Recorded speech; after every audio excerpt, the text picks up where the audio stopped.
Assalamualaikum warahmatullahi wabarakatuh. Halo, sahabat berbagi, bagaimana kabarnya? Perkenalkan, nama saya Muhammad Juanda, guru BK SMP Negeri 3, Banjarbaru, Kalimantan Selatan. Saya ucapkan selamat datang di video berbagi praktik baik kali ini. Sebelum kita lanjutkan video berbagi ini, ada baiknya kita renungkan sejenak pertanyaan berikut ini.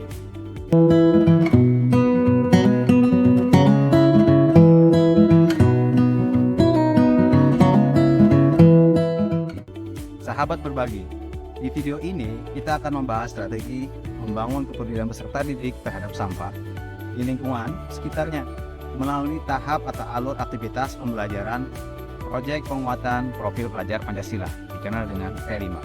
Seperti yang kita ketahui bersama, masalah atau isu sampah sekarang ini menjadi semakin serius dan merusak lingkungan. Oleh karena itu, penting bagi kita sebagai seorang pendidik untuk membantu para peserta didik dalam membangun rasa peduli terhadap permasalahan sampah, agar mereka mampu bertindak secara tepat dalam mengurangi limbah dan memperbaiki lingkungan.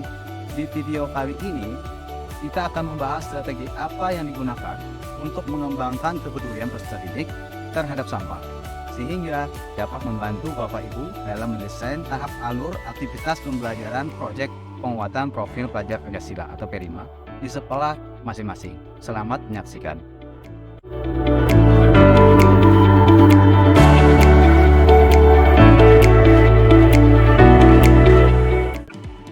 Yang pertama, tahap pengenalan.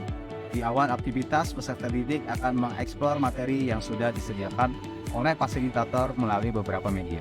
Setelah mereka selesai mengeksplor materi, peserta didik diajak untuk melakukan diskusi dan menjawab pertanyaan pemantik yang diberikan oleh fasilitator.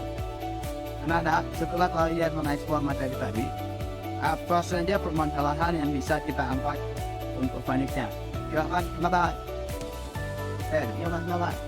Materi yang ada tadi membahas tentang banyaknya sampah di lingkungan kita. Nah, di hari kedua, peserta didik diajak untuk melakukan kunjungan belajar ke TPA sekitar lingkungan sekolah kami, yaitu TPA Rakyat Banjar Papula. Di sana mereka melakukan observasi dan wawancara kepada pihak TPA dengan panduan lembar kerja yang sudah mereka kerjakan sendiri.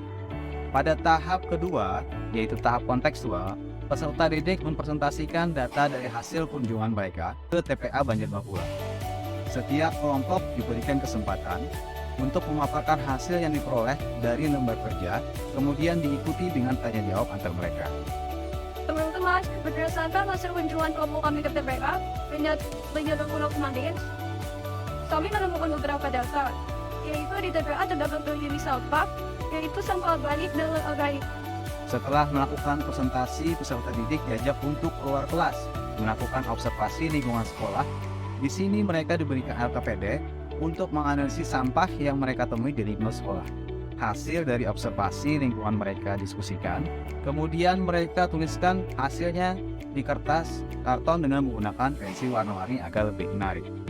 Kemudian, peserta didik melakukan window shopping hasil panel diskusi mereka. Aktivitas ini diberikan agar dapat mengasah kreativitas mereka, keterampilan mereka berbicara, memperluas wawasan, dan menjadi pembelajaran yang menyenangkan bagi mereka. Sahabat berbagi, sekarang kita masuk pada tahap aksi nyata, di mana para peserta didik akan mengaktualisasikan pemikiran dan ide-ide yang didapat dari pengetahuan tahapan sebelumnya. Sebelum melakukan aksi nyata, peserta didik diajak untuk menonton sebuah video tentang pengelolaan sampah secara bersama-sama. Kemudian, setelah menonton, mereka mendiskusikan isi video bersama kelompok masing-masing. Setelah berdiskusi isi video, peserta didik diminta untuk membuat peta konsep sederhana tentang pengelolaan sampah. Peserta didik dipandu dengan pertanyaan pemantik. Setelah mendapatkan peta konsep, peserta didik bersama kelompoknya memasukkan peta konsep tersebut ke sebuah media grafis. Mereka diberikan kebebasan dalam membuat medianya, bisa berbentuk poster, infografik, komik, atau gambar anime. Dengan tidak ada penentuan bentuk produk, membuat produk yang dihasilkan oleh peserta didik menjadi beragam sesuai dengan minat mereka, di mana produk tersebut nanti akan mereka kampanyekan melalui sosial media dan dipamerkan pada panen hasil belajar P5.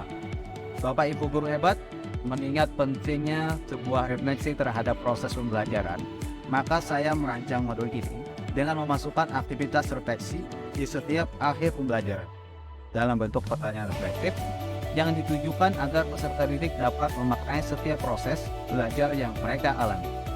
Sahabat berbagi, setelah peserta didik kami melakukan rancangan aktivitas di tahap peka, hasilnya berdampak meningkatkan profil pelajar Pancasila yang kami sasar, yaitu beriman bertakwa kepada Tuhan Yang Maha Esa, bergotong royong dan bernalar kritis. Sekarang mereka terlihat memiliki akhlak dengan alam dan lingkungannya, bergotong royong dan lebih aktif membersihkan kelas dan lingkungan, serta memiliki gagasan yang solutif terhadap permasalahan sampah. Para guru, kepala sekolah, dan warga sekolah lainnya merespon positif dengan praktik baik ini. Mereka memberikan dukungan akan kelancaran berjalannya kegiatan tersebut. Suasana yang gembira dan membahagiakan tergambar pada saat mereka melakukan proses pembelajaran. Kolaborasi yang kuat dan sinergi yang harmonis dari warga sekolah akan menjadi faktor penting dalam menentukan keberhasilan praktik baik. Sekian video praktik baik dari saya. Semoga dapat menginspirasi dan bermanfaat. Bapak, Ibu guru hebat, saya percaya Bapak Ibu memiliki kekuatan untuk mengubah hidup anak-anak kita. Teruslah menginspirasi dan memotivasi mereka dalam mencapai kesuksesan yang mereka inginkan. Salam Merdeka Belajar. Wassalamualaikum warahmatullahi wabarakatuh.